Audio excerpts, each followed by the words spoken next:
Hello મિત્ર, હું પહોંચી શક્યો છું અત્યારે રાજકોટ ચાંદની જે બેન આપણે અમરધામ આશ્રમ જે કરે છે એની મુલાકાતે આજે આવેલો છું. તો જલ્પાબેન આપને થોડીક માહિતી આપશે આના વિશે. બેન, અહીંયા કેટલા લોકો છે? જય મા અમર, સીતારામ, સદદેવદાસ, જય શ્રી કૃષ્ણ. અમરધામ આશ્રમ ચાંદલી જે જગત જેને તરછોડે છે, જેને પાગલનું બિરુદ આપે છે, એવા પ્રભુજીઓ માટે કામ કરે છે. અમે એમને પ્રભુજી કહીએ છીએ. અને અત્યારે 40 થી 42 ની સંખ્યા છે આપણી પાસે. બેન, કોઈ લોકો અહીંયા મદદ કરવા માંગતા હોય કે તો એના માટે નોર્મલી અમરધામ આશ્રમ અને સાથી પરિવારની એવી પહેલ છે કે તમે અહીંયા આવો, તમારી હાથે કઈ પણ વસ્તુ બનાવો, પ્રસાદ સ્વરૂપે જમાડો. અને અમરધામ આશ્રમનો એક નિયમ છે કે અમરધામ આશ્રમના કોઈ પણ સ્વયંસેવકો કે અમરધામ આશ્રમના કોઈ પણ વ્યક્તિઓ અમરધામ આશ્રમના નામે ક્યાંયથી કોઈ પણ પ્રકારનો ફંડ ફાળો ઉઘરાવતું નથી. એટલે જેને કઈ પણ યથાયોગ્ય મદદ કરવાની ઈચ્છા થાય એ રૂબરૂ આવી અને શક્ય હોય ત્યાં સુધી દરેક મદદ છે એ વસ્તુ સ્વરૂપે કરવી.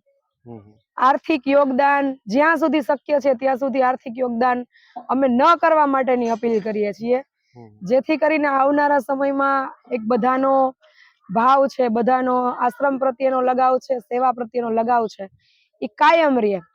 કેમ કે જ્યારે જ્યારે આપણે જોઈએ છીએ કે આર્થિક રીતે ફંડ એકત્રિત થાય અને પછી કોઈ આયોજનો કે પ્લાન થાય ત્યારે વિરોધો થતા હોય, અંદરો અંદર ડિસ્પ્યુટો થતા હોય, અને ખરેખર જે ઉદ્દેશ્ય સાથે આશ્રમનું નિર્માણ થયું હોય એ સાઈડમાં મૂકી અને પછી આ ફંડનું શું કરવું એના મેનેજમેન્ટ માટે થઈ અને મગજમારીઓ વધી જતી હોય, પછી એ સેવા ન રહે, એ ભાવ ન રહે, અને જેના માટે આશ્રમનું નિર્માણ થયું હોય એ નિર્માણ આખું પૂરું થઈ જાય. એટલે 100% અમે મદદ સ્વીકારીએ છીએ, પણ અમે લોકોને અપીલ કરીએ છીએ કે તમારે યથાયોગ્ય જે કંઈ પણ મદદ કરવી એ વસ્તુ સ્વરૂપે કરવી. કારણ કે દરેક આશ્રમનો અંતિમ લક્ષ્ય તો એ જ છે કે એની જરૂરિયાતોમાં જે જે જરૂરિયાત છે એ પૂરી થાય. એટલે બધાને અપીલ છે કે હું પર્ટિક્યુલર અમરધામ આશ્રમ અને સાથી સેવા ગ્રુપની વાત કરું છું કે અહીંયા શક્ય હોય અમે લઈએ છીએ ફંડ, એવું નથી, પણ અહીં અમે કોઈ રસ્તા કે કોઈ સ્કોપ ન હોય અને બહાર રહેતા હોય, આવી શકે એમ ન હોય, અને એવી કોઈ જરૂરિયાત ઊભી થઈ હોય કે જે પૈસાથી પૂરી કરવી પડે એવું ફરજિયાત હોય, તો એટલું બહુ મિનિમમ. બાકી મેજોરિટી જે કોઈ પણ અહીંયા પૈસા આપ્યા હોય ને અમે જે વિડીયો બી પોસ્ટ કર્યો હોય તો એ પૈસા અહીંયાથી ખાલી વિડીયોગ્રાફી પૂરતા હોય, એ સીધા જે તે માલ લખાવેલો હોય. અત્યારે નવા આશ્રમનું સંચાલન કે નિર્માણ થઈ રહ્યું છે તો સિમેન્ટ લખાવેલ હોય, બેલા લખાવેલ હોય, રેતી લખાવેલ હોય, વિડીયો પૂરતા મારા હાથમાં હોય, પણ સામે પાછું એનું તૈયાર જ હોય કે ભાઈ આ લ્યો, આ બેલાનું બિલ ચૂકવી દો કે આ રેતીનું બિલ. એટલે અમે માલ સ્વરૂપે સ્વીકારીએ, વસ્તુ સ્વરૂપે, કે અહીંયા પ્રસાદી સ્વરૂપે કે તમે આવીને પ્રભુજીને જમાડી જાઓ, તમારી હાથે કપડા જે કંઈ પણ અર્પણ કરવું હોય કરી જાઓ. બાકી અમરધામ આશ્રમ કોઈ જગ્યાએથી ફંડ ફાળો ઉઘરાવતું નથી. અને આવનારા સમયમાં બધાને એક વિનંતી છે કે અમરધામ આશ્રમના નામે કોઈ ફંડ ફાળો ઉઘરાવવા માટે નીકળે તો પણ સંસ્થાને એની જાણ કરવી. બેન, હવે નવો આશ્રમ જે આપણે બનવા જઈ રહ્યો છે એ કઈ જગ્યા ઉપર છે, તો દર્શક મિત્રોને થોડોક. નવો આશ્રમ છે આપણો ગામ હરમડિયા, તાલુકો ગોંડલ અને જિલ્લો રાજકોટ. ગોંડલ થી 20 કિલોમીટર જેવું થાય. જામકંડોળા, ગોંડલ જામકંડોળા જે હાઈવે છે ત્યાં ડૈયા ત્રાકુડા ગામ આવે. ત્રાકુડા ગામથી આગળ 3 કિલોમીટર તમે હાઈવે પર જ વળો એટલે હરમડિયા ગામ આવે. હરમડિયા ગામ મેઇન રોડ ઉપર પીપળેશ્વર મહાદેવ મંદિરની બાજુમાં છે. બેન, હવે આપણે તમે કેવા કેવા વ્યક્તિઓને લાવો છો એનું થોડુંક. અત્યાર સુધી જો સેવા વસ્તુ એવી છે કે સેવામાં કોઈ નિયમો ના હોય. સેવા એટલે માત્ર જેને કોઈ પણ મદદની જરૂર છે, શારીરિક માનસિક સ્થિરતા નથી, તો આપણાથી, હું પરબની સેવક છું ને પરબની કંઠી એવું કે ભૂખ્યાને ભોજન, તરસ્યાને પાણી અને નિરાધારને આશરો. તો મારી દ્રષ્ટિએ સેવામાં કોઈ નિયમો જ ન હોય, પણ છેલ્લા 10 વર્ષના અનુભવો કરતા કરતા કરતા હવે હમણાં થોડા ઘણા નિયમો ફરજિયાતપણે બનાવવા પડ્યા છે. એને લઈને અમરધામ આશ્રમ છે એ માત્ર ને માત્ર નિરાધાર કે જેની આગળ પાછળ કોઈ નથી અને જે શારીરિક કે માનસિક બીમારીથી પીડાય છે, જેને આશરાની, હૂંફની અને સેવાની જરૂર છે, તો અમરધામ આશ્રમ એવા જીવો માટે કામ કરે છે કે જેને જગત, સમાજ, જગતના લોકો તરછોડી દે અને કરીને દેવા વાળું નથી, તો એવા લોકો માટે અમરધામ આશ્રમ છે એ કામ કરે છે. બેન, કોઈ નિરાધાર હોય તો આપનો કોન્ટેક્ટ કરીને અહીંયા મૂકી શકે છે? ચોક્કસ. અત્યારે અમરધામ આશ્રમ હરમડિયાનું કામ ચાલુ છે, ચાંદલીની ઘણી બધી જવાબ, એટલે રોડ પર કોઈ હેરાન થતું હોય, એકલવાયું જીવન જીવતું હોય, જેની આગળ પાછળ કોઈ એમને સાચવવા વાળું ન હોય, તો ચોક્કસથી તમે અમરધામ આશ્રમનો સંપર્ક કરી શકો. પણ સાથે સાથે એવી વિનંતી કરીએ છીએ કે તમે કોલ કરો ત્યારે ઓન ધી સ્પોટ અમારી ટીમ હાજર હોય એવું શક્ય ન બને, કારણ કે ઘણા અલગ અલગ દૂરના લોકેશન માંથી આવતા હોય, પ્લસ અમારા રૂટીન કામથી અમે એક શેડ્યુલ બનાવીને નીકળ્યા હોય, તો એવા સમયે દરેક લોકોને અમે બે હાથ જોડીને વિનંતી કરીએ છીએ કે તમે આશ્રમ સુધી પહોંચતા કરી દેશો તો અમે સ્વીકારી લેશું. ઘણી વખત એવું બને કે ભાઈ પહોંચતા કરવા પણ પોતે આર્થિક રીતે સક્ષમ ન હોય, તો અમે ત્યાં સુધી અપીલ કરીએ છીએ કે ભાઈ તમારી સગવડતા ન હોય તો અમે ટિકિટ ભાડાના પૈસા પણ આપી દેશું. પણ છતાંય ઘણા એવા ફોન આવતા હોય કે તમે અત્યારે જ આવો, અત્યારે લઈ જ જાઓ, અમે કઈ પછી ફ્રી ના હોય, અહીંયાથી ભાગી જાય. પણ અમારી એક લિમિટેશન્સ હોય, અમારી એક મર્યાદા હોય, શરીરની, સમયની, બધાની. એને ધ્યાનમાં રાખી અને કોઈ પણ જગ્યાએથી તમે આવીને મૂકી જશો તો મોસ્ટ વેલકમ. આશ્રમ તમને સ્વીકારી લેશે. અને એવું ઘણી વખત બને કે આર્થિક રીતે તમે સક્ષમ ના હોય તો આવવા જવાનો ટિકિટનો ખર્ચો પણ અમે આપી દેશું. પણ કહેવાનો મતલબ ઈ છે કે અમને સહયોગ આપો. તમે મૂકી જાઓ, અમે લેવાય આવીએ.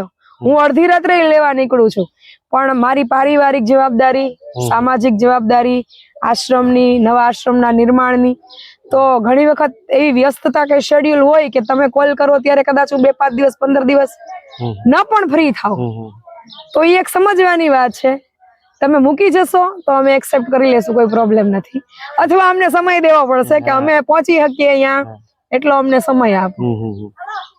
બીજું કોઈ બેન, આમાંથી જે લોકો સારા થઈ જતા હોય, માનસિક કોઈ હોય ને, તો એકાબીજીની મદદ કરતા હોય છે?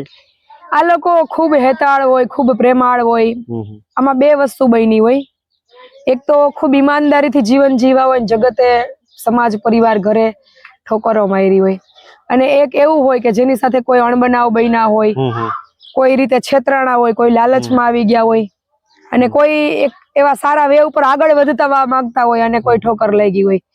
એટલે અંદરો અંદર ખૂબ એકબીજાને સપોર્ટિવ હોય. પણ જ્યાં સુધી એનું માઇન્ડ પ્રોપર દિશામાં કામ કરતું હોય ત્યારે આમાં તમને 100% રિઝલ્ટ મળવાના કોઈ ચાન્સ ન રહે. પણ એ પોતાનું જીવન જીવી શકે અને જ્યારે એને એકાબીજાની મદદની જરૂર પડે તો એની મેન્ટલી કન્ડિશન સ્થિર હોય તો એ 100% કરે. પણ એક વસ્તુ છે કે એ લોકો પ્રેમાળ ખૂબ હોય, એ આપણને ખૂબ લગાવથી જોડાયેલા હોય, એટલે એની લાગણીને ઠેસ પહોંચે એવા કોઈ એકાબીજાના મોઢે શબ્દો સંભળાય અને એનો ભૂતકાળ યાદ આવે ત્યારે હેન્ડલ કરવા બહુ ટફ થઈ જાય. હવે અહીંથી કોઈ સારા થઈને પાછા જતા રહ્યા હોય ને કોઈ કામ ઉપર કે ગયા હોય, આ જગતમાં એવું તો બહુ ઓછું મળે કે સારા થઈ પછી એને એના પરિવારના સભ્યો લઈ જાય અને સાચવે. જો ખરેખર પરિવારના સભ્યો લઈ જાય અને સાચવે તો આ વસ્તુ બને જ નહીં. એટલે એવું બહુ રેરલી, આમ કહેવાય કે અમુક એવા ચાન્સીસ ખરા, પણ કેવું છે કે સમાજની, લોકલાજની બીકે લઈ જતા હોય તો એક એવા છે કે જે વર્ષોથી વિખૂટા પડી ગયા હોય, ઘર બાર ભૂલી ગયા હોય, અને એવા પરિવારના સ્વજનો ગોતતા નીકળ્યા હોય ને કોઈ આશ્રમથી મળી જાય તો આપણને અનુભવ નથી ભાઈ, પણ અમે એ ભરોસે છોડતા હોય કે કદાચ આને સાચવશે. કારણ કે હું જે કંઈ પણ સોશિયલ મીડિયાના માધ્યમથી કહું, મારા અનુભવોની વાતો કહું, પણ અત્યાર સુધી અમને તો કોઈ એવા અનુભવો થયા નથી કે અહીંયાથી હારા થઈ ગયા હોય, પરિવાર પ્રેમથી સ્વીકારવા તૈયાર થયું હોય. અમારા આશ્રમમાં અનુભવો નથી. નકર ઘણી જગ્યા ઉપર એવું હોય કે અહીંથી એનો પરિવારને ખ્યાલ આવે કે પરિવાર મિલન થાય, 100% થાય છે ભાઈ, પણ દરેક આશ્રમને અલગ અલગ એના પોતાના અનુભવો હોય. મને કોઈ એવો અનુભવ નથી થયો. હા, અમુક એવા કેસો હોય આઉટ સ્ટેટના અને મેં કીધું વર્ષોથી વિખૂટા પડી ગયા હોય અને કે સોશિયલ મીડિયાના માધ્યમથી વિડીયોમાં જોવે તો લઈ જાય, પણ આપણે એના પરિવાર વિશે એનો પાસ્ટ ન જાણતા હોય અને લઈ ગયા પછી આપણે ત્યાં સુધી પાછા ડિટેલ્સમાં તપાસ કરવા જાય એટલે આપણી પાસે સમય ન હોય, એટલે આપણે એના વિશે કઈ ક્લિયર કે પ્રોપર જવાબ ન આપી શકે કે શું થયું હોય અને ત્યારે ભૂતકાળમાં એની યારે શું થયું હોય. કારણ કે આઉટ સ્ટેટના મેજોરિટી ગુજરાતમાં આવે તો કેવું હોય કે ભાઈ ટ્રેનના ડબ્બામાં કે કોઈ પણ રીતે અહીંયા સુધી પહોંચી ગયા હોય અને આપણને એમ લાગે કે હવે આ આઉટ સ્ટેટના છે તો નાના થોડા સોશિયલ મીડિયાના માધ્યમથી ઘર પરિવાર ગોતવાના પ્રયત્ન કર્યા હોય, પણ પછી તો કેવું છે કે ભાઈ ઊંડાણપૂર્વકની તપાસ આપણે ન કરી હોય. આપણે તો ઈ પ્રકારે સાચવવા માટે લાવ્યા હોય કે હેરાન થાય રોડ ઉપર, એના કરતા એને રોટલો ને ઓટલો મળે અને શાંતિથી જીવે. એટલે મારી તો જે અનુભવો છે ને એ પ્રમાણે જગત અને પરિવાર અને સમાજ જયારે પોતાના વ્યક્તિઓને ગાંડા કરે ને પછી લગભગ હાથ પકડવા વાળું કોઈ હોતું નથી. જો હોય ને તો આટલા બધા આશ્રમો બને જ નહીં. આ કડવું છે પણ આ સત્ય છે. તો હવે બેન કોઈ નિરાધાર હોય તો એને અહીંયા આવવું હોય તો એના માટે કોઈ ડોક્યુમેન્ટ કે એવું કઈ જરૂરી? હા, નિરાધાર હોય તો તમારે જે લોકેશન માંથી લાવો છો ત્યાં નજીકના પોલીસ સ્ટેશન નો એક રિપોર્ટ લઈ લેવાનો કે ભાઈ માનસિક રીતે અસ્વસ્થ છે કે જે કઈ પણ એની શારીરિક માનસિક સ્થિતિ હોય એનો વિગતવાર ઉલ્લેખ કરી અને પોલીસ સ્ટેશનમાં એક રજૂઆત કરવાની કે ભાઈ અમે માનવતાના નાતે આ વ્યક્તિ હેરાન ન થાય અને આગળ એનું સારું જીવન મળે, ઘર પરિવાર ગોતવાના પ્રયત્ન કરીએ, મળી જાય. તો એ ઉદ્દેશ્ય સાથે અમે આશ્રમ પર, અમરધામ આશ્રમ કે કોઈ પણ જગ્યા પર તમારા નજીકના લઈ જવા માંગીએ છીએ. તો એની એક જાણ અરજી નજીકના પોલીસ સ્ટેશનને આપવાની, એટલે લઈ લઈએ કોઈ પણ આશ્રમ હોય. બેન, આપને જે અમારા સોશિયલ મીડિયાના માધ્યમથી જે તમે ટાઈમ અમને આપ્યો છે એ બદલ ખૂબ ખૂબ આભાર બેન. જો હું અલગ વિચારધારાની વ્યક્તિ છું કે આભાર અમારે સમાજના એવા દાતાશ્રીઓ છે, એવા વ્યક્તિઓ છે કે જે સ્વયંસેવક તરીકે રાત દિવસ અહીંયા સેવા આપે છે, એવા વ્યક્તિઓ છે કે જે રાત દિવસ અમારી હિંમત માટે, અમારી શક્તિ માટે, અમારા કાર્ય માટે અમને પ્રેમ આપે છે અને અમારા માટે પ્રાર્થના કરે છે. અમે ઈશ્વરનું કાર્ય કરીએ છીએ એટલે અમારી કોઈ એવી ઈચ્છા અપેક્ષાઓ ન હોય કે તમે અમને માન આપો, સન્માન આપો, અમને સ્ટેજ ઉપર બેસાડો, અમને હાર તોરા પહેરાવો, પણ અમે એટલી હૃદયપૂર્વક અને પ્રાર્થના કરીને અપીલ કરીએ કે અમને હેરાન ન કરો, અમને નડો માં, અમને ખાલી એવો સહકાર આપો કે અમે જે કાર્ય કરીએ છીએ ને એમાં તમે ન આપી શકો સમય તો ન આપો, તમે આર્થિક રીતે ન કરી શકો તો ન કરો, પણ જે કરે છે ને એમાં પથરા ના ફેંકો. એટલે આભાર ન હોય. અમે અમારું કાર્ય જગત જોવે છે કે નથી જોતા, પણ હું એમ કઉ છું ઈશ્વરને આ કાર્ય બતાવવાનું નથી, ઈ તો જોવે જ છે 24 કલાક, એ કણ ક્ષણમાં એ તો અખંડ ઓનલાઈન છે. પણ અમે હૃદયથી એવી અપીલ ચોક્કસ કરીએ કે જ્યાં જ્યાં જે કઈ પણ સારું કાર્ય થતું હોય એને આપણે નડીએ નહીં, બસ ઈ જે કરે છે ને કરવા દઈએ. કેમ કે ઘણી વખત કેવું થાય કે આજના યંગસ્ટરો જે કાર્ય કરે છે આ બધા, એનું મોરલ તૂટે ને તો પણ ઘણા બધા આવા કામ છે એ છોડી દે. કારણ કે માણસ ઘર પરિવાર સંસાર લઈને બેઠો હોય, એની પોતાની ઘરની પારિવારિક જવાબદારી નિભાવતા આ કાર્ય કરતો હોય, એનું સારું ન બોલો તો કાંઈ નહીં, પણ એને નડો ને તો અમુક સમયે એ માણસ છોડી દે. તો નુકસાની છેલ્લે સમાજ, ઘર પરિવારમાં જે હેરાન થતા લોકો છે ને એને થાય, બીજા કોઈને કઈ નો ફેર પડે ભાઈ. એટલે અમારો આભાર નહીં, અમે તો અમારું કામ કરીએ છીએ અને અમે તો એ આનંદથી કરીએ છીએ કે કોઈ જોવે કે ન જોવે પણ અમારો આત્મા ને પરમાત્મા બે જોવે છે. આભાર તો બેન, તમે અમને એટલો સમય પાડ્યો એટલા માટે બેન. સમય આપવાનો નથી ભાઈ, આ સમય ઈશ્વરે બધાને એક સરખો દીધો છે, પણ એ સમયને તમારે ક્યાં કેવી રીતે ઇન્વેસ્ટ કરવો, હું તો ઈ સમયને તમારે ક્યાં વાપરવો, યોગ્ય જગ્યાએ તમારે તમારા સમયને ક્યાં વિતાવવો.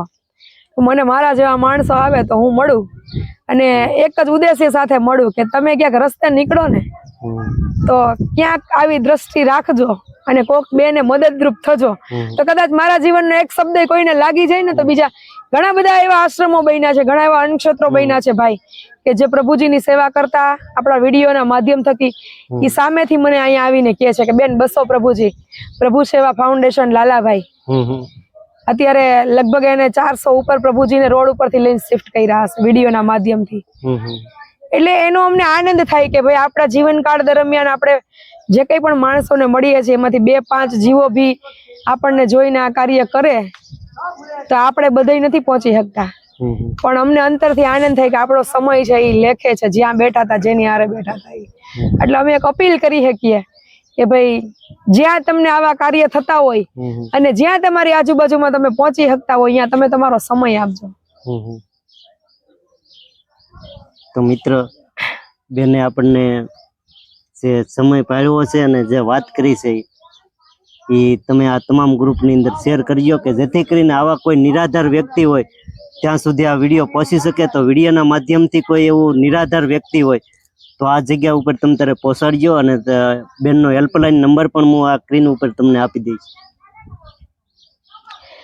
આવજો બધા, સમય લઈ અમરધામ આશ્રમની મુલાકાત કરજો અને અમારા લાયક જ્યાં પણ અમારાથી જે કંઈ પણ મદદરૂપ થશે ત્યાં અમે મદદ કરવાના ચોક્કસ પ્રયત્ન કરશું જ, કારણ કે અમે બધાએ તો અમારું જીવન સેવા માટે સમર્પિત કર્યું છે.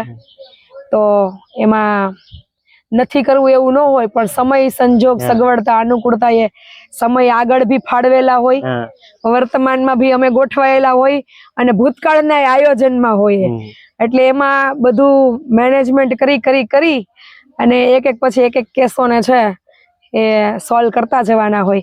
ઇમરજન્સીમાં જરૂર પડે તો અડધી રાત્રે બીજા કામ પડતા મૂકીને દોડવું પડતું હોય તો દોડતા હોઈએ, પણ બીજું કઈ નહીં, ખાલી અમને સમજવાનો પ્રયત્ન કરજો અને સમજવાનો પ્રયત્ન કરો, એટલો સહકાર આપો ને એટલે અમારા માટે તો પરમ શાંતિ છે એમ કે અમે અમારા કામ સ્મૂધ વે થી કરી શકીએ.